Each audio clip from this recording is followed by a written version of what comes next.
오늘 이 시간 우리에게 주시는 하나님의 말씀 예레미야가 2장 14절에서 16절의 말씀이 되겠습니다.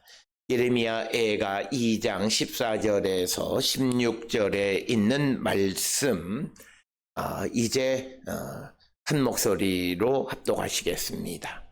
내 선지자들이 내게 대하여 헛되고 어리석은 묵시를 보았으므로 내 죄악을 드러내어서 내가 사로잡힌 것을 돌이키지 못하였도다. 그들이 거짓 경고와 미혹하게 할 것만 보았도다. 모든 지나가는 자들이 다 너를 향하여 박수치며 딸 예루살렘을 향하여 비웃고 머리를 흔들며 말하기를 온전한 영광이라 모든 세상 사람들의 기쁨이라 일컫던 성이 이 성이냐 하며 내 모든 원수들은 너를 향하여 그들의 입을 벌리며 비웃고 이를 갈며 말하기를 우리가 그를 삼켰도다. 우리가 바라던 날이 과연 이 날이라. 우리가 얻기도 하고 보기도 하였다 하도다. 아멘. 오늘 우리가 함께 읽은 예레미야가 2장 14절로부터 16절까지에 있는 말씀은 특별히 그 예루살렘이 시온이 이런 고난을 당하게 되는 그 이유가 무엇인가를 설명하면서 특히 영적 지도자들의 타락 그리고 영적 지도자들이 제 역할을 하지 못했기 때문에 결국 이스라엘 백성들이 돌이켜서 회개할 기회를 갖지 못해서 결국 하나님의 심판을 받게 됐다라고 하는 말씀이고 15, 16절에서는 그 하나님의 심판이 임하게 되어짐으로 말미암아 그들이 어떤 고통을 당하게 됐는가를 설명하는 것이 오늘 주시는 본문의 말씀이 되겠습니다.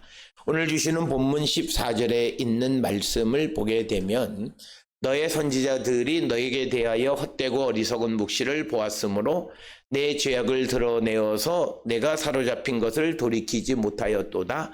그들이 거짓 경고와 미혹하게 할 것만 보았도다. 이 14절에 있는 말씀을 좀 쉬운 세번역 성경으로 번역하면 예언자들은 너에게 보여준다고 하면서 거짓되고 헛된 환상을 보고 내 죄를 분명히 밝혀주지 않아서 너를 사로잡혀 가게 하였으며 거짓되고 허황된 예언만을 내게 하였다라고 하는 겁니다. 그래서 오늘 주시는 이 14절에 있는 말씀은 예루살렘의 그 멸망의 원인 중 하나는 종교 지도자인 예언자들이 제 역할을 하지 못한 것이 하나의 원인이었음을 분명하게 밝히고 특히 이 예언자들이 백성들의 죄를 밝히는 일을 주저하고 그 일을 하지 않아서 백성들로 하여금 회개의 기회를 갖지 못하게 했다라고 하는 것입니다. 그래서 그들이 돌이키지 못하고 그로 말미암아 그들은 하나님의 심판을 받을 수밖에 없었다라고 하는 것이 오늘 주시는 본문의 말씀이 되겠습니다. 따라서 거짓 예언자들이란 오늘도 마찬가지입니다. 거짓 예언자들이라고 하는 것은 예언자의 기본적 기능을 제대로 하지 않는 겁니다. 즉 예언자의 기본적 기능은 하나님의 말씀을 대언하는 겁니다. 대언하는 것은 하나님의 말씀을 백성들에게 전달하는 겁니다. 그러면 하나님의 말씀에 의해서 그것이 기본 전제고 하나님의 말씀에 의해서 지금 백성들의 삶이 온전치 않다면 그들의 잘못을 지적해 주는 역할을 해야 된다라고 하는 겁니다. 그런데 거짓 경고, 미혹하게 하는 말만 하고 또 그들의 죄를 드러내지 않습니다. 그 이유는 듣기 싫어하기 때문입니다. 우리가 잘 알다시피 우리가 성경을 통해서 보아도 예레미야 같은 경우에도 예레미야가 이스라엘 백성들에게 죄를 밝히고 회개를 촉구하는 말씀을 전할 때 백성들은 그 말을 듣기를 거절했습니다. 그리고 심지어는 그 예언자를 죽이려고까지 했던 것을 우리는 기억합니다. 그런 상황 속에서 예언자들의 말을 듣는다라고 하는 것은 그렇게 쉬운 일이 아닙니다. 특별히 이사야 58장 1절에 보게 되면 크게 외치라 목소리를 아끼지 말라 내 목소리를 나팔같이 높여 내 백성에게 그들의 허물을 야곱의 집에 그들의 죄를 알리라. 예언자에게 주어진 베이직한 기능 중 하나는 하나님의 말씀을 전함으로 말씀에 어긋난 그들의 죄악된 모습을 밝혀주는 겁니다. 그런데 이 죄악을 드러낸다라고 하는 것은 누구도 듣기 싫어하는 것은 분명합니다. 그렇기 때문에 선지자 예언자들의 역할, 오늘날로 이야기하면 목회자들의 역할이 매우 힘든 것은 바로 그겁니다. 듣기 싫은 이야기를 대신 전하는 역할을 담당해야 한다라고 하는 것입니다. 그래서 우리가 미가 3장 8절에도 오직 나는 여호와의 영으로 말미암아 능력과 정의와 용기로 충만해져서 야곱의 허물과 이스라엘의 죄를 그들에게 보이리라. 예언자의 사명은 죄를 보여서 그래서 그가 하나님의 공의로운 심판에 들어가서 파멸하지 않게끔 그를 끄집어내는 겁니다. 그를 돌이키게 하는 역할을 하는 것이 목회자의 역할입니다.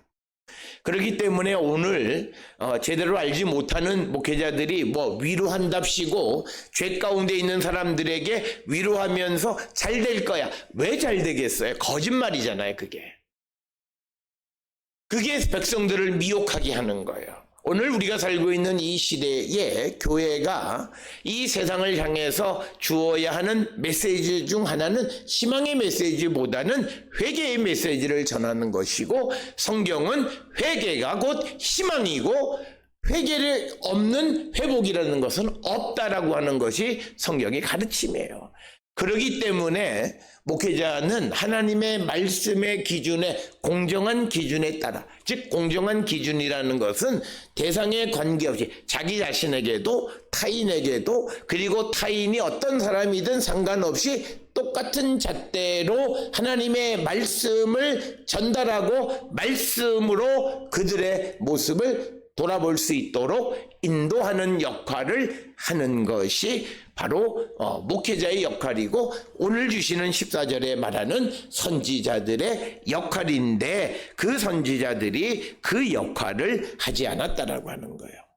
그 이유는 그가 사람들이 듣기 싫어요. 그래서 미가서 3장 8절에서도 용기로 충만해져야만 그 일을 할 수 있어요. 듣기 싫은 말을 한다는 것은 그렇게 좋은 이야기가 아니에요. 그러나 해야 될 때에는 용기를 갖고 그 일을 감당해야 한다. 그래서 예언자가 종교 지도자가 제 역할을 못하면 그 나라가 멸망합니다. 오늘 우리가 살고 있는 이 시대에 여러 가지 어려운 사회적 병리 현상이 벌어지는 가장 큰 이유 중 하나는 목회자들, 종교 지도자들이 제 역할을 감당하지 못하기 때문이에요. 우리가 여러 가지 사회적인 문제, 우리 한국 사회의 가장 큰 문제, 부동산 문제 같은 것도 교회에 있는 어떤 좀 재력이 있는 사람이 집을 또 사고 해서 그래서 여러 채를 소유하는 그것에 대해서 목회자가 멈추게 할 줄 알아야 되는 거예요. 그게 바른 삶은 아니라고 하는. 세상에서는 다 그렇게 살지만 그러나 우리가 족한 줄 알고 멈출 줄 알고 내게 과하게 들어온 것이 있으면 돌려보낼 줄 아는 그런 모습이 되어야 한다라고 하는 거예요. 특별히 성경은 상속이라고 하는 것에 대해서 굉장히 부정적인 입장을 취하고 있습니다. 그 이유는 상속은 일하지 않고 받은 것이기 때문에 성경은 일하지 않고 받는 것에 대해서 별로 중요하게 생각하지 않아요. 그렇기 때문에 우리가 오늘 주시는 이 본문의 말씀에서 종교 지도자들의 제 역할을 담당해야 한다는 거예요. 그래서 백성들에게 죄악을 드러내서 그들을 돌이키게 해야 되는 거예요. 그런데 선지자가 헛되고 어리석은 묵시를, 그러니까 하나님이 보여주지도 않은 것을 마치 하나님이 보여주신 것인 양 거짓말하는 그런 목회자들이 많이 있다라고 하는 거예요. 그래서 오늘 우리가 주시는 이 본문의 말씀에서 거짓되고 헛된 환상, 그리고 죄를 분명히 밝혀주지 못하는 그런 종교 지도자는 그 지도자가 아니에요. 좋은 지도자가 아니에요. 그래서 자신을 질책할 줄 아는 그런 지도자가 되어야 하고, 적어도 말씀으로 나를 돌아보고 회개하는 길을 열어줘서 내가 돌이킬 수 있도록 정말 나를 이끌어주는 그런 지도자가 되어야 한다. 그래서 거짓 예언자들, 즉 제 기능을 하지 못하는 사람들은 결국 사람들을 잘못된 길, 멸망의 길로, 파국의 길로 인도한다라고 하는 거예요. 오늘 우리가 살고 있는 이 세상에 이 많은 교회들이 있는데 결국 그 종국이 어떻게 될 것인가 아무도 알 수가 없어요. 그 종국에 대해서 하나님의 말씀의 기준으로 그 말씀대로 살아가는 것을 우리가 추구하는 삶을 살아가서 천국에 들어가느냐 들어가지 못하느냐, 그거는 그가 얼마나 하나님의 말씀대로 살았느냐의 여부지, 세상에서 어떻게 살았느냐, 세상에서 어떤 교회냐, 세상에서 그것이 크다 작다, 이건 중요하지 않다는 거예요. 그렇기 때문에 오늘 우리가 주시는 본문의 말씀에서 내가 목회자를 통해서 나의 잘못에 대해서 뭔가를 좀 지적을 받고 그런 경우가 있는가, 그런 것이 한 번이라도 있어야 그 지도자는 좋은 지도자입니다.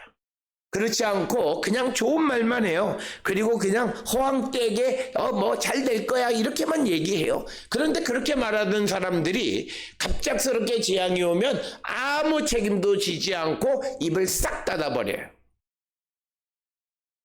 그런 삶을 살아가면 안 돼요. 오늘 우리가 목회자들이 그 가장 큰 문제 중에 하나는 다른 사람의 삶에 내가 간섭할, 아니에요. 목회자는 하나님의 말씀으로만 개입할 수 있어요. 하나님의 말씀으로만 이것이 잘못되어졌다. 그래서 정말 깨어있는 성도는 가끔 목회자들한테 여쭤봐요. 혹시 제가 뭐 잘못하는 것이 없나? 그때 되면 그때 말씀해 주세요 라고 말하는 사람들이 있어요. 정말 영으로 깨어있고 바르게 살아가기를 원하는 사람들이에요.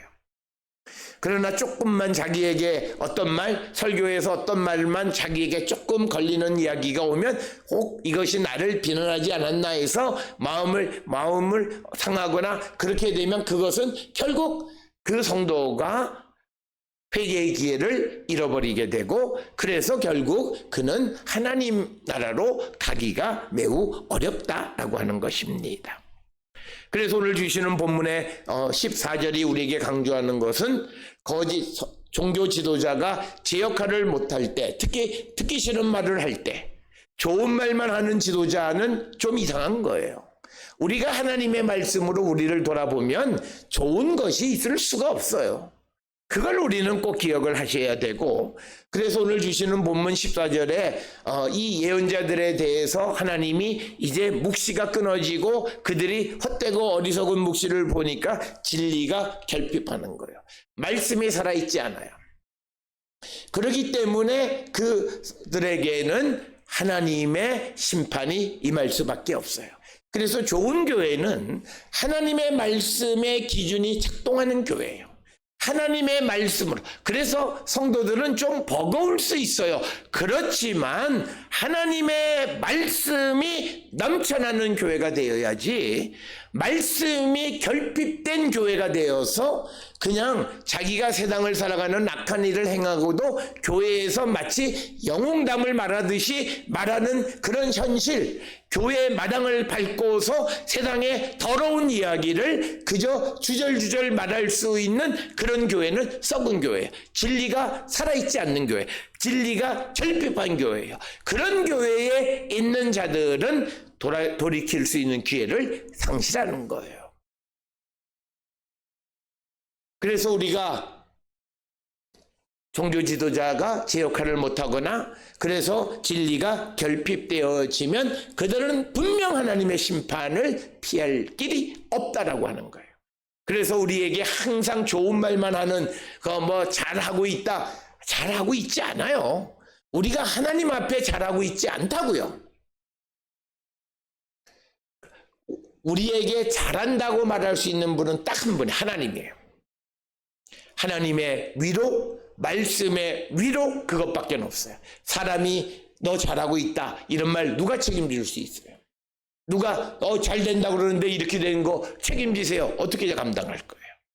그래서 우리는 정말 하나님이 주시는 말씀의 잣대를 가지고 세상에 선포하는 자들이 되어야지, 되지도 않게 내가 사람을 위로한답시고 하나님 대행하는 그런 교만을 떠는 자들이 되면 다 망한다라고 하는 거예요. 그래서 결국은 우리 한국교회가 여러 가지 어려운 게, 나이가 들어가고 많은 연로하신 분들이 교회 구성원이 되어져서 문제가, 교회가 여러 가지 어렵다. 그게 뭐예요? 제대로 안 가르쳐서 그런 거예요. 나이가 든다고 해서 신앙이 달라지나요? 아니잖아요. 그런데 그게 달라지고 역동성이 없어진다는 것은 제대로 말씀 진리가 살아있지 않기 때문에 그런 거예요.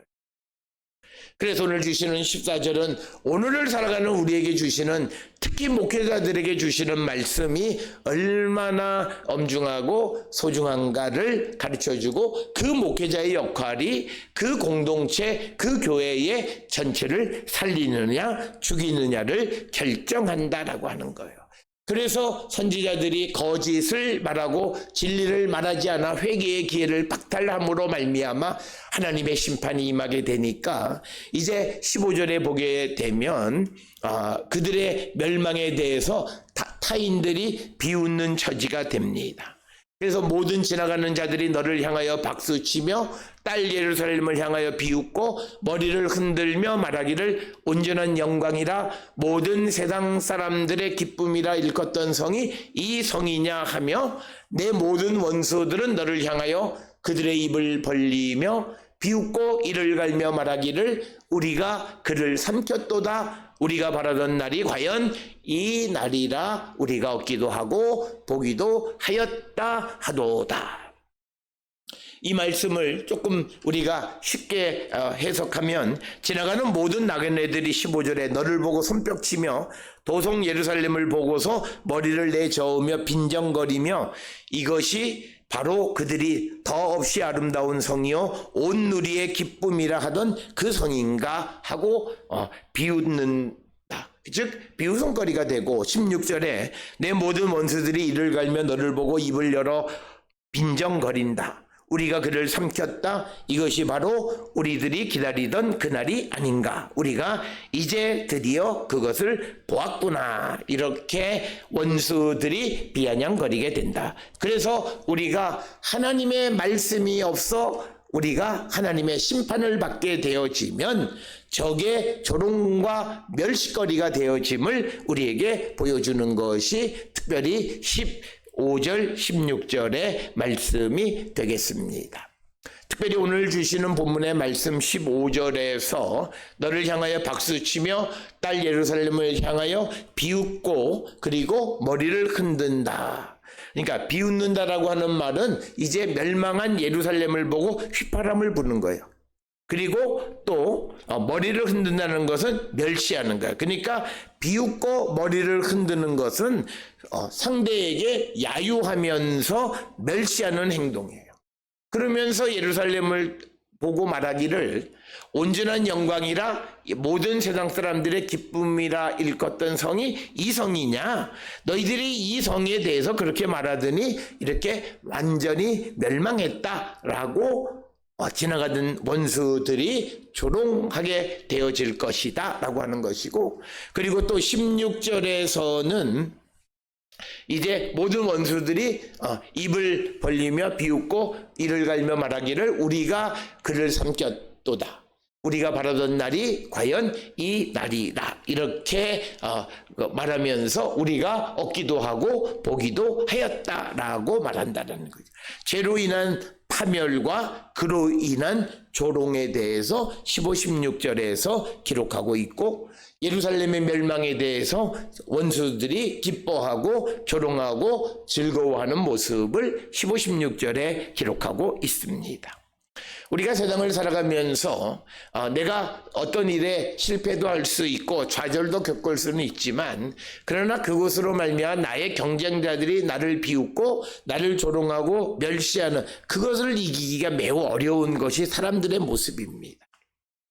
그런데 오늘 주시는 그런 처지에 당하게 되어지는 가장 큰 이유는 예루살렘 백성들이 참 예언자가 없고 하나님의 말씀이 그들에게 부재했기 때문에 그들이 돌이키지 못했고, 그래서 하나님의 심판을 당함으로 적들의 조롱과 멸시를 겪게 되어졌다라고 하는 것입니다.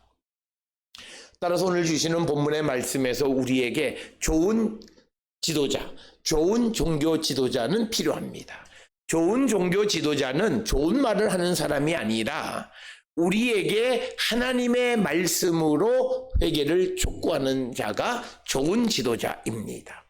하나님의 말씀의 기준으로 보면 우리에게 하나님의 심판이 임할 수 있기에 돌이키기를 촉구하는 메시지를 우리에게 전달해서 우리로 하여금 회개하고 그 재앙을 피할 수 있도록 그 길을 인도하는 지도자. 그러려면 그 사회가 하나님의 진리의 말씀으로 차고 넘쳐야 돼요. 우리가 예언자들이 이스라엘 백성들에게 예언을 해도 그들이 받아들이지 않았던 것은 그들에게 말씀이 없었기 때문이에요. 오늘도 마찬가지예요. 대부분의 사람들이, 목회자들이 설교를 통해서 하나님의 말씀을 전하지만 그들이 듣지 않는 것은 그들에게 말씀이 없어서 그래요. 그렇기 때문에 우리가 하나님의 말씀을 묵상하고 말씀이 우리 가운데 있어야만 우리가 그 말씀의 능력으로 변화받고 회개하고, 그래서 우리가 하나님의 말씀, 특히 우리가 바울은 율법의 기능은 우리의 죄를 드러내서 회개하게 하는 역할을 하는 거예요. 그런데 우리에게 말씀이 없다면 회개의 기회를 박탈당하는 거예요. 그래서 목회자들이 성도들에게 강조해야 되는 것 중 하나는 말씀을 가까이 하는 삶을 살아가라는 거예요. 그러면 많은 사람들이 말하기를 하나님의 말씀이 좀 어렵다 이렇게 이야기합니다. 그런데 우리가 신명기에 보게 되면 이 하나님의 말씀이 어려운 것도 아니고 먼 것도 아니다는 거예요. 가까운 곳에 있고 쉬운 말씀이라는 거예요. 우리가 예수 그리스도를 영접하고 성령 안에 거하면 주님의 말씀은 우리에게 너무 쉽고 우리가 그 말씀대로 살아가는 것은 너무너무 수월한 일입니다. 그러나 우리가 성령 안에 있지 아니하고 그러면 우리는 하나님의 말씀대로 살아갈 수 있는 힘을 얻지 못해요. 성령이 우리에게 능력을 주시는 건 어떤 세상에 어떤 일을 그게 아니라 내가 하나님의 백성으로 하나님의 말씀을 그대로 살아갈 수 있는 능력을 우리에게 주시는 거예요. 그래서 내게 말씀이 없으면 그는 결국 세상도 이기지 못하고 결국 그는 돌이키지도 않아요. 그래서 우리가 목회자들이 아무리 진리를 말해도 백성들이 듣지 않는 것은 그 목회자가 성도들에게 하나님의 말씀을 강조하지 않았기 때문이에요. 그렇기 때문에 그들에게 말씀이 없기에 아무리 좋은 얘기를 해도 그것이 작동하지 않고 회개하지 않고 오히려 튕겨져 나가는 거예요. 그래서 오늘 우리에게 주시는 본문의 말씀은 거짓 예언자들, 종교 지도자가 제 역할을 못하고 그로 말미암아 회개의 기회를 박탈했을 뿐만 아니라 진리가 결핍되어짐으로 말미암아 그들이 회개하지 못하고 하나님에게로 돌이키지 못해서 하나님의 심판을 받을 수밖에 없었다라고 하는 겁니다.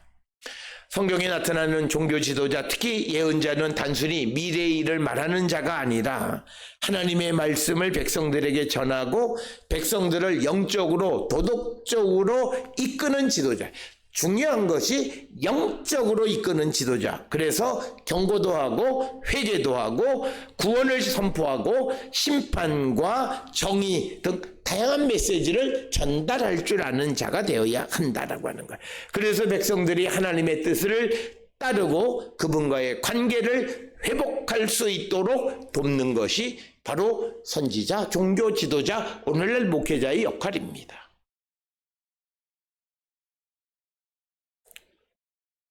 그래서 우리가 예언자는 하나님과 백성들 사이의 중재자이면서 동시에 하나님의 말씀을 전해주는 대변자로서 역할을 담당하고 있음을 성경은 우리에게 가르쳐주고 있습니다. 따라서 우리가 그저 좋은 말 하는 사람, 그 자에게 은혜 받았다, 그게 아니에요. 설교를 들으면 마음이 불편해야 돼요. 그래서 그가 주는 하나님의 말씀으로 내가 경고도 받고 또 내가 그 말씀으로 회개도 하고 그래서 그 말씀을 통해서 하나님의 구원의 확신 가운데 거하는 자가 되어야 한다는 거예요. 우리가 설교라고 하는 것, 예언자가 전해주는 하나님의 말씀이 그저 우리에게 뭐 잘 될 거야, 잘 될 거야, 그리고 어떤 이들은 성경을 마치 좋은 말씀만, 그런 말 줄쳐서 읽는, 그건 믿음이 아니에요. 그건 미신과 같은 거예요. 하나님은 우리에게 그런 좋은 일들이 우리에게 벌어지려면 죄를 자복하라고 그래요. 회개하라고 그래요. 회개하지 않는 자에게 회복은 없어요. 그래서 오늘 우리가 주시는 14절로 16절, 종교 지도자들이 제 역할을 하지 못함으로 백성을 멸망으로 이끌어갔다라고 하는 사실에 우리는 귀담아 들어야 됩니다. 그리고 우리에게 하나님의 말씀이 없으면 우리는 결코 주께로 돌아가질 못해요. 그래서 우리가 결국 하나님의 심판을 견디지 못하고 원수의 조롱거리와 멸시의 대상이 되어짐을 우리에게 말씀하는 것이 오늘 주시는 예레미야가 2장 14절로 16절의 말씀이 되겠습니다. 오늘 주시는 본문을 통해 우리는 하나님의 말씀의 거울로 나를 돌아보고 회개에 합당한 열매를 맺고 주께로 가까이 가면 주님은 우리에게 가까이 오시는 분이세요. 그 은총을 입는 우리 모든 성도들이 다 될 수 있기를 주의 이름으로 축원합니다.